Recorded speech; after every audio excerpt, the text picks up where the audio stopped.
Can a bird be an angel? The true story of Hudhud and Zainab. In a remote village, where mist clings to low hills at dawn and roosters crow beyond thatched roofs of poverty, a girl named Zainab was born into a life no one would choose. Her mother Hafiza was a gentle woman, once among the rare few called a light in the desert for her piety and reverence for God. Hafiza had memorized the entire Qur'an, and her recitation would silence the whole village in awe. But everything began to unravel when she married a powerful man in the village known as Chaudhry. At first, he was kind and courteous, but the poison of arrogance and cruelty slowly took root in his soul. Hafiza gave birth to a daughter Zainab. And from the moment he learned it was a girl, coldness and brutality seeped into every corner of their home. "I hate daughters," he hissed through clenched teeth on the day Hafiza wept as she gave birth. "Were you born just to shame my bloodline?" From then on, every night, Hafiza was beaten and cursed, yet she would hold her daughter tightly, whispering verses of the Qur'an over her like a sacred cloak. "Ya Allah, please don't let my daughter suffer this fate," a prayer she repeated every day for 10 years. Zainab grew up wrapped in the warmth of a sorrowful but radiant mother. Though she lacked wealth and her father's love, she remained a gentle, obedient girl with eyes clear as an ancient well untouched by time.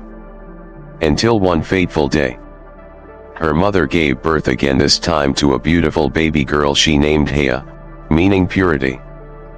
But Haya's arrival lit the fuse to a storm. That night, Chaudhry came home drunk and seething. In the suffocating darkness, he dragged Hafiza from bed, forced her to carry the newborn, and led them to a remote, desolate land beyond the village where no human footsteps had reached. Zainab, just 10 years old then, slept soundly, unaware that fate was about to snatch away her mother and baby sister. When the first sunlight broke the sky, Zainab awoke in a world where the two most important people in her life were gone. She searched every corner of the house, crying out hoarsely, "Mama! Mama!" But only cold silence answered. When she asked her father, "Where's Mama, Abba?" he shoved her hard to the ground and growled, "She's dead. And I should have killed you too." Something shattered inside Zainab in that moment. She didn't scream. She didn't sob. She simply curled up in the corner, hugging her knees, staring blankly at the ceiling where she used to fall asleep in her mother's arms. The wind seeped through cracks in the wall, sending shivers deep into her bones. That was the day Zainab understood she was just a shadow in this house. And no one wanted that shadow to exist. Not long after, a strange woman arrived with her son and Zainab was forced to call her mother. "This is my house now," the woman declared upon arrival. "You're just a servant. Remember that." Then came a slap sharp and cruel across Zainab's face. No one intervened. No one spoke up. The girl staggered backward, eyes brimming with fear, lips tightly sealed. Yet no tears fell. That's when the true tragedy began. Zainab was made to do everything: sweeping, washing, cooking, fetching water, while the woman's son with his mocking laugh and sly eyes looked for every excuse to get her punished. Zainab, once raised in the embrace of the Qur'an, now lived in constant fear. She wasn't a child anymore. She was a rag beneath people's feet, trampled on every day, to the point she began to wonder, maybe I don't deserve to live. But even in the deepest pits of suffering, sacred seeds were beginning to grow. And then, a little bird, with eyes bright as fire, began flying over the worn-out roof each morning, silently watching the abandoned girl. At 10 years old, Zainab, small and frail like a drought-stricken twig, adjusted to life as the invisible one in her own home. She had no friends, no toys, no smiles, and most painfully, no one left to call Mama. What remained were bruises, cruel insults, and sometimes, even blood-silent punctuation marks at the end of fate's curses. Every day, she rose before sunrise. She swept the yard, washed dishes, scrubbed floors, and sometimes had boiling water poured on her hand for cooking too slowly. Her stepmother, with a shrill voice and eyes like needles, always found reasons to vent her rage on the girl. But Zainab never fought back. She simply endured like a pebble being worn down by the river of life. Then one day, after being struck with a metal ladle for asking for a little milk, Zainab collapsed to the floor. She didn't cry. She didn't scream. She just whispered, "Ya Allah, if you hear me, give me a sign that I haven't been forgotten." Just then, a soft breeze passed through the window. Leaves tapped gently against the glass. And a small brown bird with radiant black eyes and a distinct curved beak flew in and perched on the bamboo fence behind the house. Zainab froze. She had never seen a bird like that. It wasn't scared. It didn't fly away. It simply stared at her for a very long time. Her stepmother tried to chase it away with a broom, shouting, "A strange bird in the house brings bad luck. Go away, you devil." But the bird fluttered up gently, then returned again, as if to say, "I didn't come for you. I came for her." From that day, Zainab saw the bird every morning, sometimes on the mango tree, sometimes at the kitchen window, sometimes on the thatched roof where she hung clothes to dry. It never chirped loudly. It only whispered "Hud, Hud," like the sigh of a witness who couldn't interfere. Zainab named it Hudhud. She thought to herself, maybe Allah really did hear me. One scorching afternoon, as Zainab sat resting after scrubbing the floor, her stepmother stormed in holding a vegetable knife and snarled, "What's this you cooked? The greens aren't done. If I get sick, you'll pay." Zainab, trembling, replied,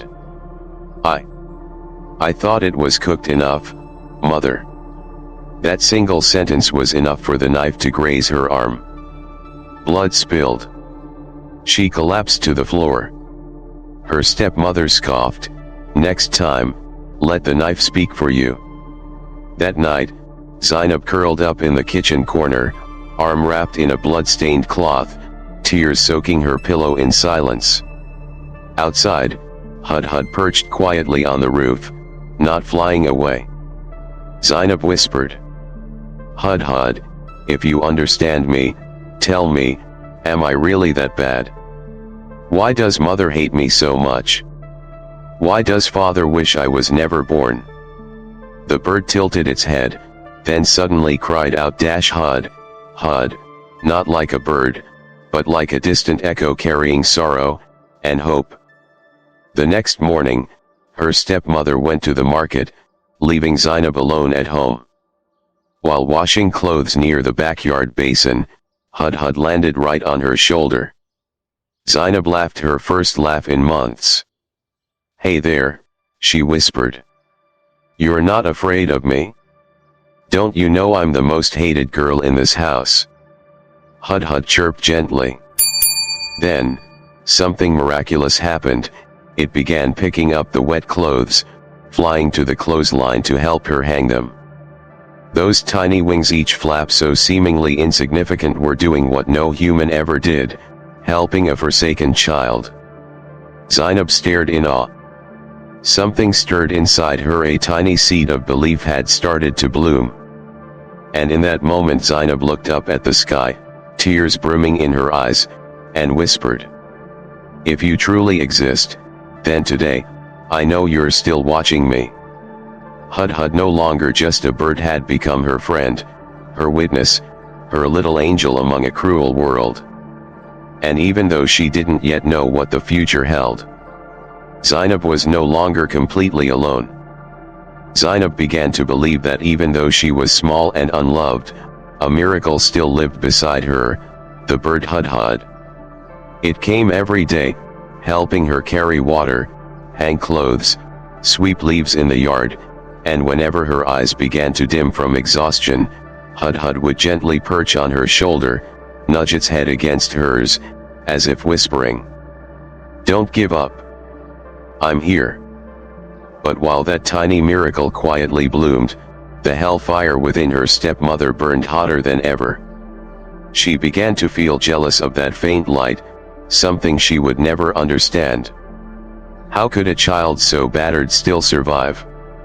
One morning, Zainab had just finished preparing lunch with Hudhud's silent help when her stepmother stormed into the kitchen with a scowl on her face, holding a handful of salt and a large metal spoon. "What? You're done cooking already? Since when do you work this fast, huh?" she snapped, eyes blazing. Zainab bowed politely. I woke up early today, so I finished a bit sooner." Her stepmother clenched her teeth. "You think I'm stupid? Someone helped you." Suddenly, she grabbed the simmering pot of lentil soup, yanked Zainab's arm, and forced her wrist into the boiling broth. "Ah! Mama, it hurts." Zainab's scream tore through the kitchen like a knife through the heart of anyone listening. Her stepmother shouted, "Let's see if you dare lie to me again, you little brat." Hudhud, perched above the rafters, froze. It swooped down at once, circling Zainab, flapping wildly, screeching in outrage as if ready to attack the wicked woman. But her stepmother was unfazed. She sneered, grabbed a wet rag, and smacked it at the frantic bird. "Get out! I catch you, I'll cook you into porridge." Hudhud flew up to the window, wings trembling with fury. Its eyes glowed red with rage. Zainab crouched in the kitchen corner, her arm blistered, skin bubbling like a water balloon, pain stealing her breath. She clenched her teeth to keep from whimpering, but tears streamed down, mixing with the heat of the wound. Never before had she longed so deeply for her real mother to return. That night, in the tiny room lit only by moonlight seeping through the straw roof, Hudhud perched at the window and quietly flew to Zainab's side. She sobbed, her arm loosely wrapped in a burnt piece of cloth. Barely breathing, she whispered, "Hudhud, I don't think I can take this anymore. If I disappear tomorrow, will you remember me?" Hudhud said nothing. It simply looked at her, for a very long time, then slowly spread its wings and gently placed a soft feather on her swollen hand. A cool sensation spread, not cold, not hot, but something that seeped deeply into her skin. Zainab's eyes widened. The pain eased noticeably. It felt like a compassionate breeze had passed through her heart. Hudhud began lightly tapping the burn with its wings, as if brushing it with layers of light. After a few minutes, the blister flattened. Her skin began to return to normal. Zainab gasped, "Are you an angel?" Hudhud gave a soft chirp, like a smile in sound. The next morning, Zainab stood up as if she'd never been hurt. Her stepmother entered with her usual scowl, about to yank her arm like always, but the moment she grabbed her wrist, she froze. No wound. No burn. No smell of ointment. She gaped, How did you heal so fast?" Zainab didn't argue. She simply smiled. Her first smile in many months. Her stepmother backed away, shaken. For the first time, she saw Zainab not as a weak little girl, but as something indestructible. She stammered, You've got some kind of magic, don't you? Are you even human?" Zainab quietly replied, "No, mother. I just have a friend. And that friend is not from this world." That night, her stepmother couldn't sleep. She began to believe, Perhaps, the girl was not entirely ordinary. And she decided, she had to act, before Zainab grew into a threat to her cruelty. That night, though the sky was clear, the air felt more suffocating than usual. The house was cloaked in darkness, lit only by a flickering oil lamp that cast trembling shadows on the cracked clay walls. The stepmother sat at the edge of the bed, clutching a fistful of salt and a bottle of kerosene at her feet. In her eyes, a wicked plan was taking shape, this time, not just boiling water or beatings, but fire. "That cursed brat thinks magic can save her from me," she muttered, her voice slithering like a snake. Zainab had fallen asleep after a late Fajr prayer. She had no idea the sleep might be her last. Hudhud didn't come home that night. She worried a little but assumed it was off searching for food or lost somewhere in the wind. Around midnight, her stepmother quietly opened the door to Zainab's room.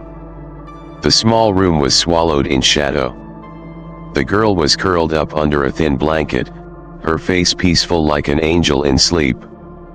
The woman opened a bottle of kerosene, poured it around the bed, and pulled a box of matches from her pocket. Her eyes glinted with madness. "Die. You're not my child. I never wanted you alive." She struck a match. A blue-yellow flame flared up, racing along the kerosene trail, licking its way toward Zainab's blanket. At that moment, not far away at the foot of a hill, an old man with a snowy white beard was praying in the night. On his shoulder sat Hudhud, silent but restless. The instant the fire ignited, Hudhud jerked its head, sensing something. It let out a sharp, urgent cry. The old man opened his eyes and, as if understanding immediately, raised both hands to the heavens. "O Almighty One, just as you once made the fire cool and safe for Ibrahim, please, once more, turn this fire into a blessing for the forsaken child." Wind stirred. Inside the burning room, Zainab awoke to the acrid scent of smoke. She jumped up. Flames surrounded her. She screamed, "Ya Allah! Help me! I haven't even lived yet. Don't let me die at the hands of someone who once called herself my mother." The fire crept toward her bed. She was trapped. No escape. Then, silence. No wind. No flame. A moment, as if time paused. Then, wind rose in a roar. The fire shrank back. Ashes flew toward the ceiling. The flames vanished. Smoke drifted upward like mist, then disappeared entirely.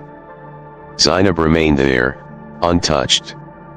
Her blanket only slightly singed. Nothing burned.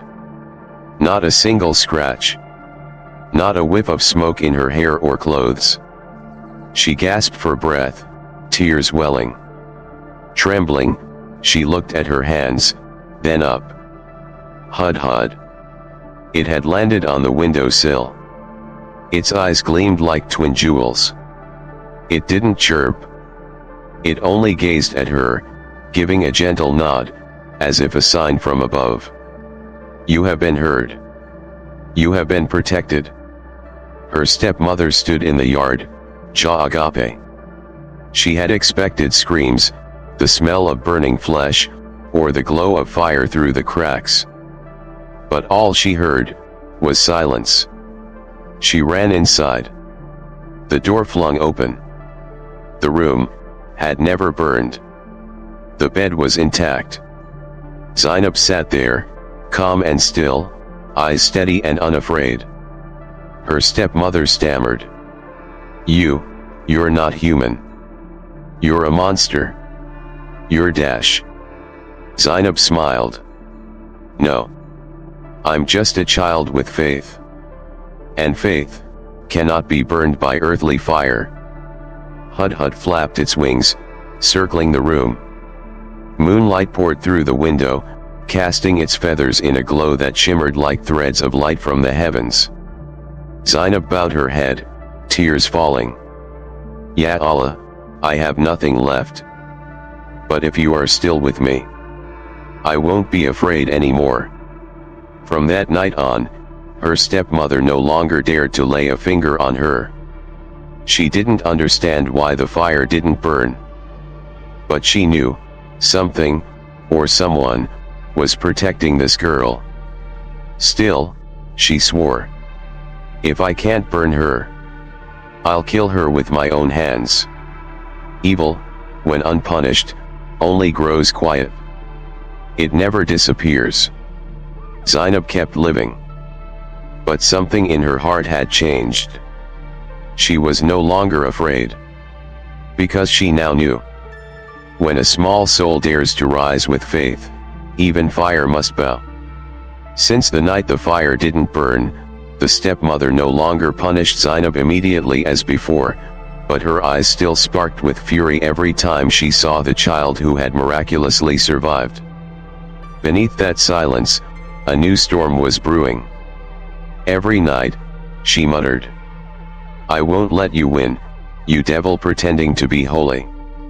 That morning, just as Zainab finished sweeping the yard, she heard a faint whimpering sound from beyond the garden fence. She tiptoed over and found a tiny puppy, its body covered in wounds, barely breathing in a patch of weeds. Its hind legs looked broken. Its belly scraped raw. Its eyes could barely open, but its mouth let out a soft, pleading whine as if begging someone to save it. Zainab froze. The image, it was like someone had placed a mirror before her, this little abandoned creature, beaten, unwanted, and unloved. Without hesitation, she unfastened part of her tunic, gently wrapped the puppy, and whispered, Don't be scared. I won't hurt you anymore. She snuck the animal into the old storage shed, one place her stepmother rarely visited. She cleaned its wounds with warm salt water and bandaged its legs with torn fabric. That night, Zainab didn't sleep. She sat beside the tiny dog, whispering verses from the Qur'an and praying softly. Hudhud perched silently on the window frame, its eyes sparkling, almost as if smiling. The next morning, as Zainab brought a bowl of porridge for the puppy, her half-brother Bilal suddenly appeared behind her. Aha! Got you, he shouted. You're keeping a dog. You know if Mom finds out, you're dead, right? Zainab panicked, clutching the dog tightly. Please don't tell her. Please, it didn't do anything wrong. It's just a baby. It's in pain. Bilal hesitated. There was something in Zainab's eyes, something strange. He looked closely at the dog, its body bandaged, fur matted, eyes mournful. Then he looked at Zainab, her face full of pleading, but without a trace of bitterness. He muttered, You're insane. This filthy mutt should have been killed yesterday. Zainab bowed her head. It was beaten nearly to death. It has no one. Just like me. If I don't save it, who will? That sentence lodged a small thorn in Bilal's heart. He didn't understand why. But for the first time, he didn't want to tell their mother. That afternoon, Zainab heard the footsteps of her stepmother approaching. She panicked and rushed into the shed, hiding the puppy behind a pile of firewood. But it was too late. The door flew open. The cruel woman stormed in, eyes narrowing. What's that? What are you hiding? Zainab didn't have time to answer before a faint bark slipped out. The stepmother shrieked like a wild animal. You dare hide a dog in my house? Do you know how filthy it is? She grabbed Zainab's hair and yanked her out, water bucket still in her hand boiled just moments ago for laundry. I'll wash this filth off you. Zainab screamed. No. It's my fault. Don't hurt it. It didn't do anything. She raised the bucket. Just then, Bilal ran in. Stop. The mother turned, furious. What did you say? Bilal trembled, but spoke louder. The dog, it didn't do anything wrong. I saw her take care of it. It didn't bite anyone, it didn't make a mess. Mom, please. The stepmother froze. Until now, her son had always stood by her. But now, he was defending the most hated child in the house. She slowly set the bucket down, not out of agreement, but out of shock. She stared at Bilal, then at Zainab, as if witnessing a betrayal. No one said another word. Only Hudhud, perched on the ceiling beam, let out a gentle exhale. That evening, Bilal sat by the door, looking out into the yard. Zainab approached quietly. Thank you, for not telling Mom. Bilal turned away and muttered. I didn't do it for you. I did it for that stupid dog. Then after a long pause, he added in a much softer voice. But, you're not like what Mom says. Zainab sat beside him. For a moment, no one spoke. But something had shifted. The air didn't feel as heavy as before. Hudhud flew overhead, landing gently on the roof, its eyes glowing with warmth. A seed of compassion had begun to grow. The subtle change in Bilal, his eyes less cold, his words less cruel, did not escape the predatory gaze of the stepmother. In her, jealousy was no longer an emotion, it had become a thirst.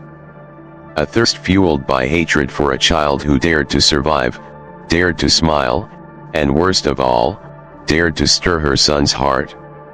She said nothing. But her every step, every glance, coiled like a venomous snake waiting to strike. And then, the day arrived. Zainab had just finished mopping the floor when her stepmother entered, holding a large pot of boiling water. Up. Into the kitchen. Zainab looked around. No one was home. Bilal was out playing in the village. Her father hadn't cared in years.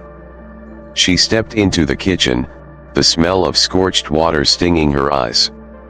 Her stepmother's voice was low and sharp. You think I don't know? You think you've charmed my son? That he pities you? Looks at you like you're something innocent? I'll teach you who I really am.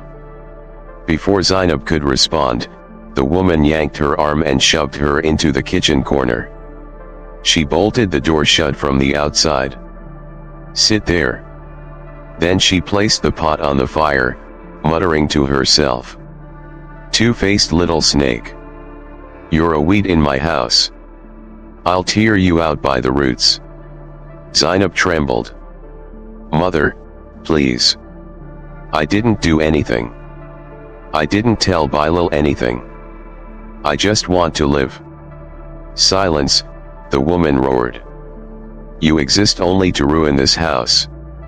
Hudhud, outside in the garden, noticed smoke rising from the kitchen chimney.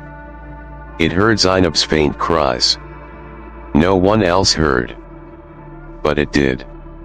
It darted straight toward the kitchen, but the door was locked. Inside, Zainab curled up in the corner, staring in horror at the bubbling pot. Then, the stepmother lifted the lid. Steam poured out, boiling and furious. She grabbed a ladle and stormed toward Zainab. Speak. Who gave you the right to steal my son's heart? Who taught you how to act like an angel in this house? Speak. Zainab could only shake her head, tears flooding her cheeks, gasping. I didn't steal anyone. I just want to breathe. Then I'll let you breathe in boiling water. She screamed, hurling the ladle full of scalding liquid straight at Zainab. A heart-wrenching scream. Zainab's skin turned red, the scent of burning flesh rising, pain scorching through to the bone. She collapsed. Still not enough, the woman cackled madly, raising the ladle again. Just then Hudhud crashed into the window. It flapped wildly, shrieking Hud, Hud, Hud, like thunderclaps. But the window was too solid. It flew to the roof, dove through a crack in the tiles, and slammed itself against the gap over and over. Zainab lay motionless. Far away, the old sage heard the bird's strange cry during his prayers. He opened his eyes. Something felt terribly wrong. Silently, he grabbed his staff and followed the sound toward the horizon, now glowing red with the dying sun. In the kitchen, the woman paused. Zainab was sprawled on the floor, her hands curled, lips silent. The stepmother stepped back, slightly shaken. "She's dead." "No. I just wanted to scare her." The door burst open. There stood the old man, his face calm as the deep sea, but his eyes, lightning in human form. "What are you doing to this child?" The woman stammered. She played with fire." The old man said nothing. He simply raised his hand to the sky and closed his eyes. "O heavens and earth, if any justice still remains in this world, send rain to drown the fire of sin. Let the hand of compassion descend and shelter this child." Suddenly, the sky darkened. Thunder rolled. Wind swept through, blowing open the windows. Hudhud shot into the room. In a flash it spread its wings, perched beside Zainab, and gently fanned her burns like before. But this time, the burn was worse. It trembled, pushed its strength to the limit. Its wings tore, blood dripped onto the wound. And then, Zainab's flesh began to knit together. The angry red slowly faded to pink. The blisters flattened. She breathed again. She opened her eyes. Weak, but alive. Hudhud collapsed beside her, exhausted, but still managed a soft chirp. The stepmother crumbled. She saw the bird tattered wings still covering Zainab and something inside her shattered. She crawled into a corner, trembling, holding her head, and wept. My child, what have I done?" Zainab, frail but conscious, saw it all. She turned to Hudhud and whispered, "I'm not dead. You saved me again." Outside, the rain began to fall, cleansing rain, washing away the dirt. Not boiling water. Not fire. But forgiveness. And the beginning of something no one thought possible. Human kindness. As the rain faded, the little house lay wrapped in a strange, damp stillness, as if all sin had been washed away, though the cracks remained. Hudhud lay still by the window, wings torn, unable to fly. Zainab wrapped herself in a thin cloth and stepped into the yard, slowly bending to do something simple, pick up the fallen leaves near the bird's nest. She murmured, as if to herself, "If I'm still alive, then even the smallest task is something to be thankful for." But not far away, where the last drops still clung to the roof tiles, darkness had not yet given up. Her father, the same man who had once buried his wife and newborn daughter alive, sat in the back room, his eyes cold as mountain stone. Beside him sat the stepmother, hunched and pale, still shaken from the kitchen's events. But when he spoke his next words, her whole body went stiff. "I buried her mother. And her baby sister. No one ever knew. And now." He took a long drag from his cigarette, exhaling a plume of smoke. "It's time to bury her. For good. That cursed seed." The woman swallowed hard. You've gone mad." That girl has come back from death twice. Not even fire could touch her. Exactly, he growled. Which is why I'll bury her. So deep, not even the gods can save her. That night, under a faint crescent moon like a bleeding wound in the sky, Zainab was gently awakened. Her father held her hand, oddly gentle. Would you like to see Hudhud's nest? I'll take you. Zainab hesitated, but his eyes, they were strangely soft. Like long ago the day he first held her as a newborn. She nodded. They left the house before dawn. The path was dark and wet from rain, crossing fields, wading through a shallow stream, heading into a forest no one visited anymore. Zainab grew uneasy. Baba, why is it so far? You'll see, the most beautiful place on earth, he said, not turning back. In his bag, he carried a shovel. Deep in the forest, they reached a strange clearing. The trees were bare. A patch of fresh dirt. Zainab stopped in her tracks. His expression changed. No more warmth. No more father. Just a predator wearing human skin. Get in, he said, pointing to the hole. She stepped back, trembling. Baba, what is this place? The home of disobedient daughters. Then he grabbed her arm and shoved. Zainab tumbled into the pit, mud clinging to her hair. From above, he raised the shovel and began to bury her. Zainab screamed. No. Baba. Please don't. I'm your daughter. You're nothing to me. I've endured you long enough. Each scoop of cold, damp soil began to cover her legs.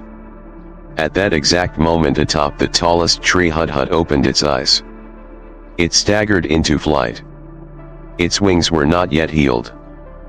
But its heart couldn't sit still any longer. It soared like an arrow, flying toward the only one who could understand. At the hermitage at the mountain's foot, the old man was praying when he heard Hudhud's hoarse cry. The bird nearly collapsed in his lap. In its eyes was no longer a message. It was a disaster. He understood. And this time, he ran. In the forest, Zainab was buried to her chest. She gasped for air, tried to struggle, but each movement invited more earth. She had no strength left. No hope. She looked to the silent sky. Ya Allah. I can't win, unless you reach down and help me. Then the wind howled. Branches shook violently. Her father froze. From afar, came the steady thud of a staff against earth. A dim lantern glowed through the trees. The old man stepped into the clearing. He said nothing. He did not yell. He knelt down. O Lord, act now. Turn this soil into an angel. A rush of wind. A beam of white light pierced from the heavens into the earth. Whoosh. The dirt in the grave burst upward, as if lifted by some unseen force. Zainab rose from the pit light as a leaf. Her father stood frozen. The shovel slipped from his hands. His eyes bulged. Zainab slowly opened her eyes, her body caked in mud, but her gaze shone like one born anew. He turned to run. But the ground beneath him was too soft. Last night's rain had turned it into a bog. He fell. His feet sank deep. He tried to rise. But wind whipped his face. Dust blinded him. Hudhud circled above. Then, a rotten tree branch snapped and fell square on his neck. Not a sword. Just a single blow from karma. He collapsed. Forever. Zainab whispered. No one escapes the hole they dug themselves. The old man caught her in his arms, tears falling. Little one, today you were born for the third time. No one can kill what heaven has chosen to keep alive. Hudhud landed softly on Zainab's shoulder. And for the first time, she smiled, even as her tears fell. From that day on, people began to visit that old house, not out of curiosity, but out of hope. With permission from the village chief, Zainab, the old sage, and a few kind-hearted souls renovated the back of the house, added thatched roofs, laid down mats, and kept the doors open all day. A new name was written on a wooden sign hung above the gate. The House of Light, for children no one wanted. And so, each month, a new child arrived. Some didn't speak. Some cried endlessly. Some tried to bite others. Zainab didn't yell, didn't scold. She simply hugged each one tightly, placed a hand on their chest, and whispered, "Here, no one wants to hurt you. Here, you are allowed to live." The stepmother began to help too. She cooked for the children, washed clothes, told bedtime stories. One time, holding a frightened little girl, she wept and said, "I used to be a witch. But my daughter turned me into a real mother." Bilal taught the little ones to draw. Their paintings covered the walls. A bird with wings wide open. A girl hugging the Qur'an. An old man standing in a field of flowers. Hudhud never left the place again. One day, a tall man with a thick beard walked in. He knelt before Zainab, voice trembling. "I'm a police officer from the neighboring province. I used to beat my wife. Now my child doesn't even call me dad. I'm not asking you for anything. I just want to sit here and relearn how to be a human being." Zainab didn't respond right away. She simply pointed to a corner of the yard. "That spot is empty. There are a few bricks and a bucket of books. If you'd like, start there." The man bowed his head. Tears fell. And he began, stacking books, arranging notebooks, sweeping the yard. With the children. That night, while the house slept, Zainab sat at the doorstep, hand resting on her chest, eyes looking up at Hudhud, asleep on the roof. She whispered, "Ya Allah, you carried me through fire, through earth, through stone and blade. But it was inside the fire that I saw the light. It was under the earth that I learned the ground, too, can hold you gently. And it was through these small wings that I realized angels can come in the simplest of forms." Zainab, once burned alive, once buried alive, was now the one who gave life. And in each child who slept peacefully beneath that roof, a new seed was growing. The tender sprout of compassion. Hudhud let out a soft chirp. One final sound for the day. Like a bell tolling the truth. A soul has awakened. And a world has just been saved. Thank you for joining us today. We'd love to hear from you. Drop a comment below and share one thing this story taught you, and how you'll carry it into your life. Your voice matters. Reading your reflections brings strength, healing, and inspiration to us all. If this story moved your heart, please like, subscribe, and share. Your support helps us continue crafting stories that awaken the soul. Thank you for watching. And we'll see you in the next video.